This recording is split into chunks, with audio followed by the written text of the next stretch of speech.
2 présidents, 2 généraux, un colonel, quelques maires, un ministre, des gendarmes pour une inauguration officielle de la brigade de gendarmerie de Montaigu. Après avoir inauguré la caserne de La Roche-sur-Yon, le ministre Brice Hortefeux avait tenu à faire une halte à Montaigu dans les tout nouveaux locaux de la brigade. Et vous arrivez dans une brigade et dans un secteur qui connaît une bonne résistance à la délinquance. Et en particulier, la brigade, dirigée par le lieutenant Bouldoir, nous donne de très bons résultats. Je retiendrai 3 chiffres. Le premier, c'est la baisse de 15% en un an de la délinquance générale, des infractions. Le deuxième, c'est la baisse de 20% de la délinquance de proximité, qui est celle que nos concitoyens perçoivent le mieux. Et le troisième, c'est un taux d'élucidation, paraît-il exceptionnel, de 41%.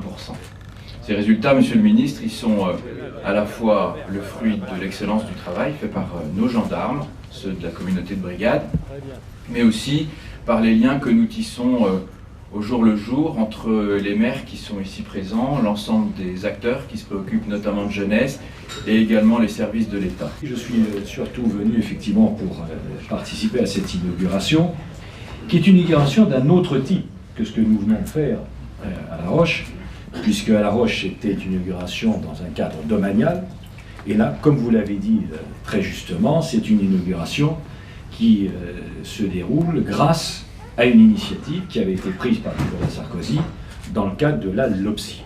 Et c'est ce qu'on appelle un système, pour ceux qui ne sont pas des familiers, le système d'un BEA, qui fait en réalité lycée, on peut dire des choses comme ça, le diplôme de directeur général de la gendarmerie, qui fait lycée en réalité le financement de cette initiative. Alors je le dis d'abord aux gendarmes, je dis pourquoi est-ce qu'on a fait ça? Pourquoi est-ce que Nicolas Sarkozy, quand il était ministre de l'Intérieur, avait pris cette initiative? Parce qu'on avait bien conscience que pour aimer son métier, pour exercer bien sa vocation, et le métier de gendarme c'est une vocation, il faut que l'on puisse l'exercer dans de bonnes conditions.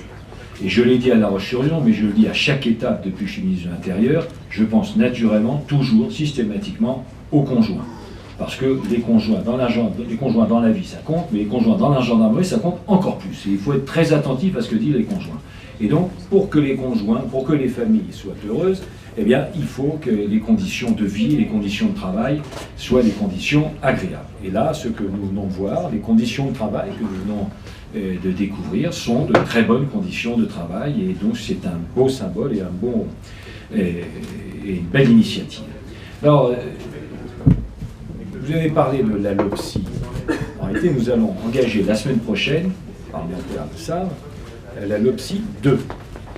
Et la LOPSI 2, il faut que vous sachiez, c'est pour objectif, là aussi, de renforcer notre sécurité, la sécurité de nos concitoyens.